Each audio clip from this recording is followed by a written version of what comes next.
Assalamualaikum warahmatullahi wabarakatuh. Perkenalkan, nama saya Ilman Nafi'a, calon guru penggerak angkatan 8 dari SMP Negeri 3 Beladu, Kabupaten Batang, Provinsi Jawa Tengah. Baik, video kali ini saya akan menyampaikan terkait koneksi antar materi pada modul 3.2, yaitu terkait pemimpin dalam pengelolaan sumber daya. Pada koneksi antar materi kali ini memiliki tujuan pembelajaran khusus, yaitu calon guru penggerak mampu menghubungkan materi modul ini dengan modul-modul yang didapatkannya sebelumnya. Bapak Ibu guru hebat sekalian, terdapat beberapa panduan perintah. Yang pertama adalah buatlah kesimpulan tentang apa yang dimaksud dengan pemimpin pembelajaran dalam pengelolaan sumber daya dan bagaimana Anda bisa mengimplementasikannya di dalam kelas, sekolah, dan masyarakat sekitar sekolah. Kemudian perintah yang kedua, jelaskan dan berikan contoh bagaimana hubungan pengelolaan sumber daya yang tepat akan membantu proses pembelajaran murid menjadi lebih berkualitas. Untuk perintah yang ketiga, berikan beberapa contoh bagaimana materi ini juga berhubungan dengan modul lainnya yang Anda dapatkan sebelumnya selama mengikuti pendidikan guru penggerak. Kemudian perintah yang keempat adalah ceritakan pula bagaimana hubungan antara sebelum dan sesudah Anda mengikuti modul ini, serta pemikiran apa yang sudah berubah dari diri Anda setelah Anda mengikuti proses pembelajaran dalam modul ini.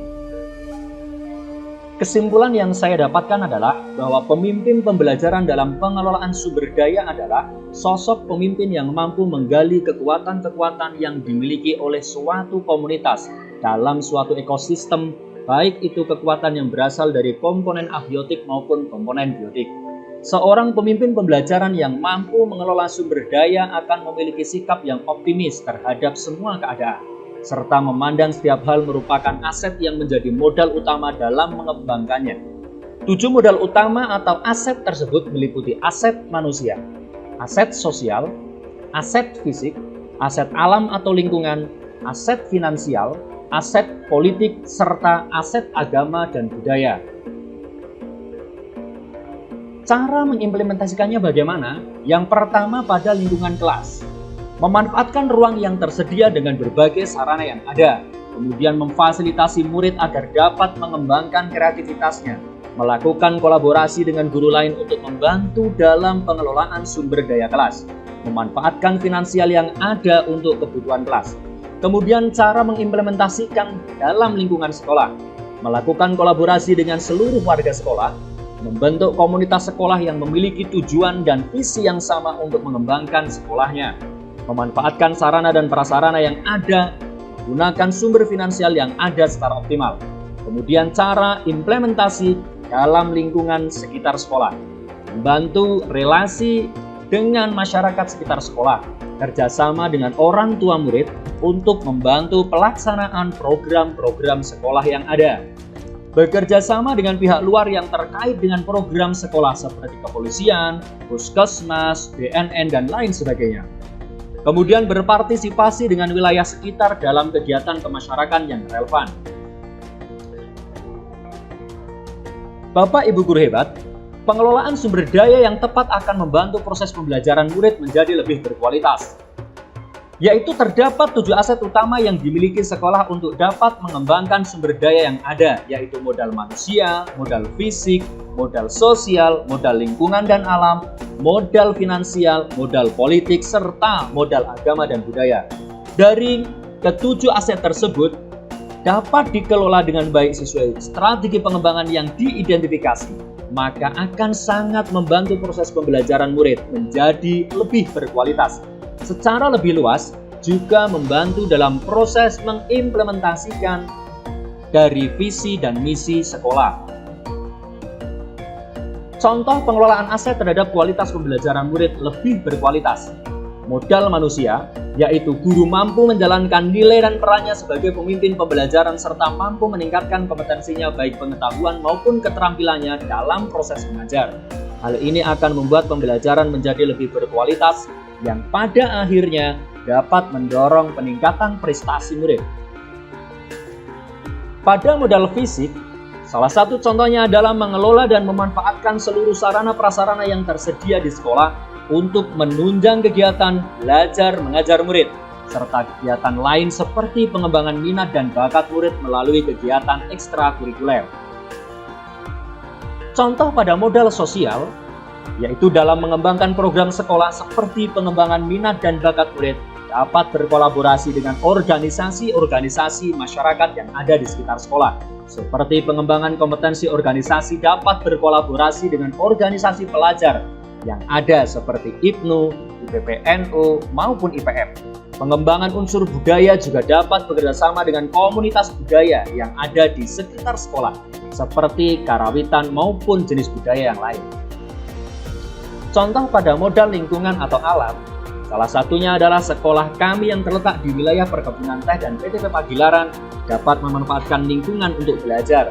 Misal, dalam pemanfaatan teh, dari sini murid dapat belajar bagaimana membibit, merawat, sampai dengan memproduksi atau pengolahan tanaman teh agar menjadi sebuah komoditi yang menjanjikan. Contoh pada modal politik, melalui kebijakan kepala sekolah, dapat bekerja sama dengan pihak terkait untuk melaksanakan peningkatan kompetensi berkelanjutan bagi guru ataupun tenaga kependidikan, seperti workshop, pelatihan, maupun in-house training, dalam menjawab tantangan perubahan kurikulum dan pembelajaran yang ada. Kemudian contoh pada modal finansial, yaitu dalam pemanfaatan dana bantuan operasional sekolah atau dana BOS untuk keperluan menunjang kegiatan sekolah, terlebih yang langsung berkaitan dengan murid, seperti pengadaan alat peraga, bahan praktik, buku, berbagai sumber belajar, dan kebutuhan lainnya seperti kebutuhan akan internet. Kemudian, contoh pada modal agama dan budaya, yaitu melalui kegiatan-kegiatan atau pembiasaan seperti yang ada di sekolah. Misalnya, berdoa bersama, sholat berjamaah, gotong royong, apel pagi, upacara pengibaran bendera. Semua ini dapat membantu membentuk karakter murid, seperti karakter religius, saling menghargai, disiplin, dan lain sebagainya sebagai wujud penguatan karakter profil pelajar Pancasila pada diri murid. Bapak Ibu guru hebat sekalian, keterkaitan dengan modul lain. Keterkaitan pada modul 3.2 dengan modul 1.1, yaitu guru dapat berperan sebagai pemimpin yang menuntun segala kodrat murid dengan mengembangkan segala potensi yang dimiliki murid.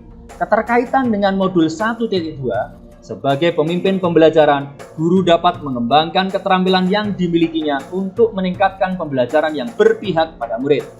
Kemudian keterkaitan dengan modul 1.3, bahwa seorang pemimpin pembelajaran harus memiliki visi ke depan untuk melakukan perubahan ke arah yang lebih baik dengan berpikir berbasis kekuatan atau asset-based thinking. Kemudian keterkaitannya dengan modul 1.4, yaitu budaya positif diperlukan dalam menumbuhkan akhlak atau karakter yang baik sebagai salah satu aset atau kekuatan dalam modal budaya agar tercipta suasana pembelajaran yang aman dan nyaman. Kemudian keterkaitannya dengan modul lain pada modul 2.1 adalah bahwa guru dapat menerapkan pembelajaran berdiferensiasi sesuai dengan kebutuhan belajar dan profil belajar murid, sehingga dapat memaksimalkan potensi atau sumber daya yang ada pada diri murid. Kemudian keterkaitannya dengan modul 2.2 adalah dalam mengelola sumber daya, seorang pemimpin pembelajaran memerlukan kemampuan sosial dan emosional yang baik, sehingga segala keputusannya dapat dipertanggungjawabkan. Keterkaitannya dengan modul 2.3 yaitu pemimpin harus mampu menerapkan teknik coaching dalam melakukan segala tindakan untuk pengelolaan sumber daya yang ada di dalam sekolahnya.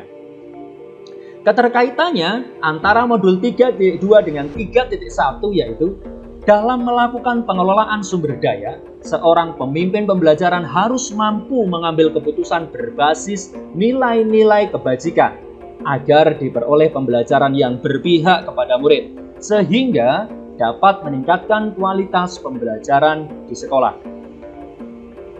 Bapak Ibu yang berbahagia, pemahaman konsep sebelum dan sesudah mempelajari modul 3.2. Sebelum saya mempelajari modul 3.2, saya hanya berpikir bahwa aset adalah sebagai sesuatu yang berbentuk fisik saja. Kemudian saya juga seringkali masih lebih banyak berpikir berbasis dengan kekurangan dalam memecahkan suatu permasalahan yang ada di sekolah. Kemudian setelah saya mempelajari modul 3.2, saya baru memahami bahwa terdapat 7 aset utama yang dapat dikembangkan di sekolah, yaitu modal manusia, fisik, sosial, lingkungan atau alam, finansial, politik, serta agama dan budaya. Kemudian, seorang pemimpin harus memiliki pendekatan yang berbasis kekuatan atau asset-based thinking dalam menyelesaikan permasalahan yang dihadapinya. Pemikiran yang sudah berubah dalam diri saya setelah mempelajari modul 3.2 antara lain, saya menjadi tahu bahwa terdapat 7 aset utama dalam pengelolaan sumber daya sekolah. Kemudian kondisi murid yang berbeda-beda dapat menjadi sebuah aset dengan pembinaan maupun bimbingan yang tepat. Mengupayakan untuk melakukan pemecahan masalah dengan pendekatan berbasis kekuatan atau berbasis aset. Guru sebagai aset sekolah harus memiliki sebuah kreativitas serta inovasi dalam mengelola sumber daya yang ada agar dapat mewujudkan pembelajaran yang berkualitas serta pembelajaran yang berpihak pada murid. Bapak Ibu guru hebat sekalian, demikian video koneksi antar materi pada modul 3.2 yang dapat saya sampaikan. Semoga bermanfaat. Salam dan bahagia. Terima kasih. Assalamualaikum warahmatullahi wabarakatuh.